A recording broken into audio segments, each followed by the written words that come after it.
In 1988, Freddy Krueger was already a household nightmare. A Nightmare on Elm Street 4, the Dream Master aimed to turn the franchise up to 11, and when looking at the box office revenue, succeeded. But did spectacle come at the cost of soul?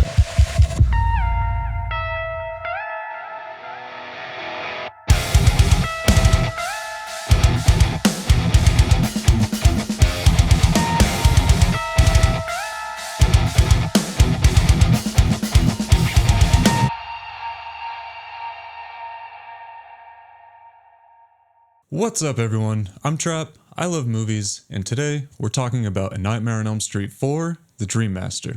This movie was directed by Renny Harlin, who at the time had only directed 2 films, apparently was going through a bit of a rough patch in life, and couldn't even speak the greatest of English. I'll go over my pros and cons, as well as my own personal rating, all spoiler free here, but if you've seen the movie, stick around to the very end. I'm going to get into a spoiler chat where we can dig a bit deeper into this thing. The Dream Master picks up after the events of Dream Warriors. Survivors of Weston Hills have gone home, but Freddy isn't finished. After some early on events, Freddy targets a new group of teens, most notably our new final girl Alice Johnson, who must learn to use these borrowed abilities from fallen friends to fight across increasingly surreal dreamscapes. But let's get right into it.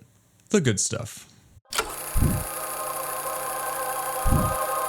There are some pretty imaginative practical effects at play here. The film throws everything at the screen, including some body horror, elaborate prosthetics, and physical gags that still reward a close rewatch. Often regarded as the MTV nightmare movie, Renny Harlin definitely brings that MTV era energy here. I imagine this, plus the further push into Freddy being less horrifying and more comical, is the reason this was the highest grossing nightmare film all the way up until Freddy vs. Jason. There were writer's strikes going on during the production of this film, and apparently production started without even a complete script. So the fact that fans got anything, let alone one that became so successful, definitely deserves some praise. If you're just in the mood for a goofy, fun, popcorn horror movie, you really can't go wrong with this one. And now, the bad stuff.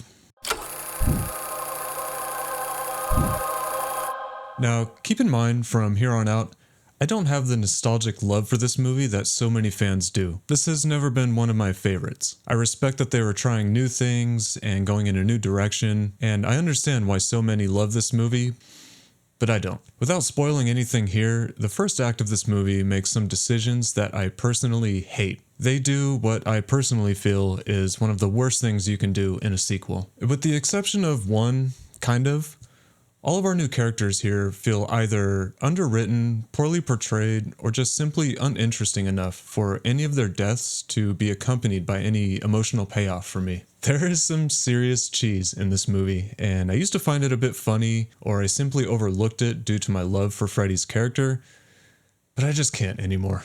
Compared to the eerie dread of the original, the tone of this movie just borders on cartoony. Is that a word? Freddy's menace all but disappears as the film emphasizes on showmanship and one-liners. For some viewers, that's a huge plus, and I get it. For others, it's a deterioration, and honestly, the beginning of the end. For me, the Dream Master has just enough creative kills and memorable imagery to warrant an occasional rewatch. I will say though, this is not one I typically reach for when I'm in a Freddy mood, and I find myself disliking it slightly more each time I do rewatch it, and I feel like sooner than later, there's not going to be much fuel left in my tank. But in saying that, this isn't a horrible movie, and I get why so many people do love it. When it hits hard. When it misses, yikes. So I'm going to give this movie a 2.5 out of 5. I'm sorry if that offends you. But hey, that's just me. What did you think of The Dream Master? Did Renny Harlin save the franchise by making it bigger, or did he turn Freddy into a cartoon? Drop your thoughts down in the comments below. I'd love to talk about this. If you're new here, welcome. You can check out my other nightmare reviews right up here. If you enjoyed this, please like and subscribe. It would really help this tiny little channel grow. I'd really appreciate it. Alright, that's my spoiler-free take. If you haven't seen the movie, go check it out. Come on back and we can dive deeper into this thing. But there's your warning.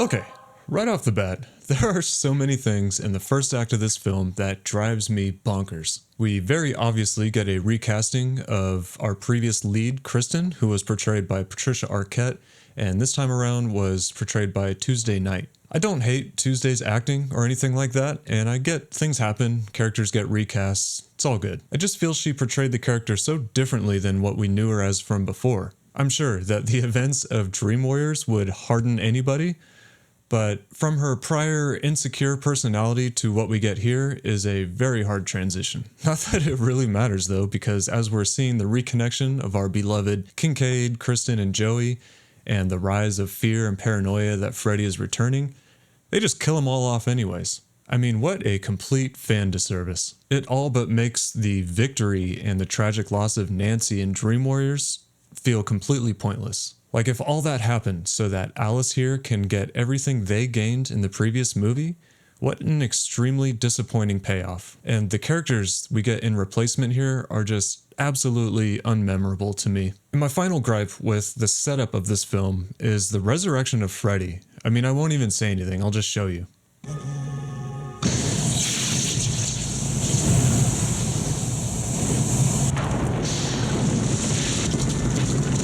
I mean, come on, really? This is probably going to be a bit of a hot take, but to be totally honest with you all, I don't care for Alice. Her ability to absorb other people's powers feels like a bit of an easy out to me.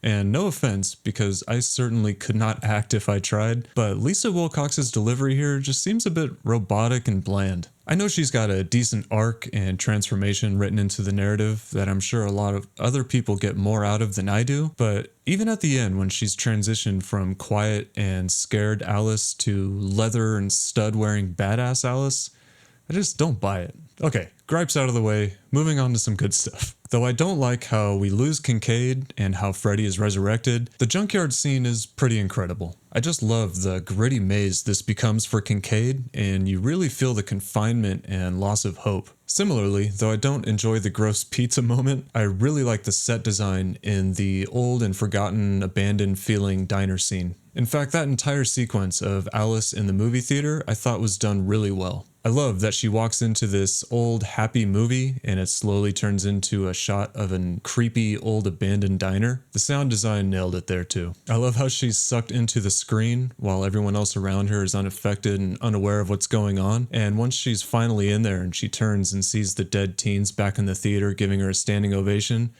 I thought that was crafted really good. And it was super creepy. We get some pretty interesting and grotesque body horror too with Debbie's death. The way her arms just snap is really gut-turning, and her whole transformation into this cockroach is really unexpected and disturbing. Kudos. There was a scene that Harlin wanted to pull off and unfortunately was cut due to budget restraints, and that was Rick's death. Rick feels like the only memorable character to me in this entire movie, and boy did he get screwed over with his send-off. There's a scene where Rick is in this twisted Freddy elevator, and it's knocking him around and all that, and apparently the original idea was for this elevator to, I guess, deteriorate and drop him into an endless pit into hell or something like that. They couldn't afford to do that, so what we get in return is my least favorite scene in this entire franchise up to this point.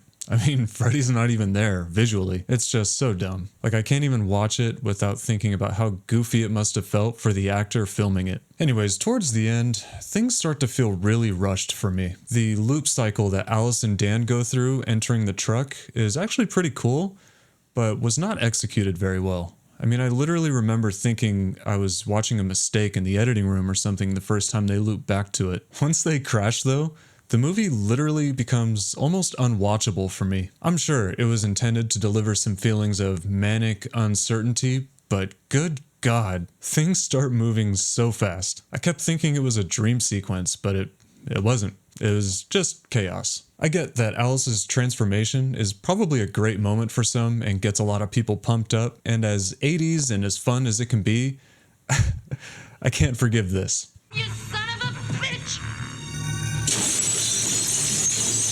Anyways, I'm pretty torn on the conclusion of this film as well. We get some of the coolest practical effects we've seen in this franchise so far, with all of the Elm Street kids' souls stretching out and ripping Freddy apart, but the whole mirror reflection defeat it has a clever foundation. Alice spends most of the movie avoiding her own reflection, too timid to see who she really is, but by the end, she's grown into the Dream Master, confident enough to face herself. Problem is, that whole idea is wrapped in one of the cheesiest endings we get, Freddy screaming at his own reflection, but I get the thought that was there. So overall, it's a fun movie. I have to be in the mood for it, but it's a fun watch. I respect what it was and everything the crew pulled off with all of the situations going on during production, but this one's just not for me. Alright, that's all I got. Again, if you enjoyed this, please like and subscribe. It really helped me out. And remember, if your dog starts pissing fireballs, skip the vet, call a priest. See you guys next time. So I'm gonna punch his ticket in.